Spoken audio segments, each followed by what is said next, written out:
Temakan Islam di martabat, Raja Berdaulat, Negeri Berkat.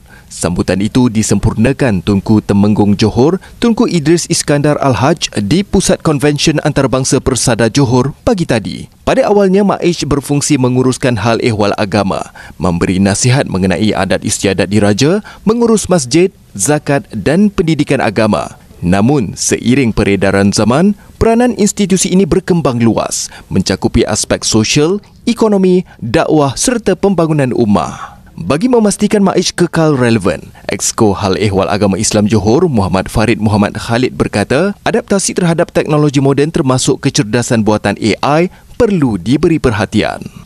Orang Islam hari ini terlibat dengan banyaknya cerapan teknologi.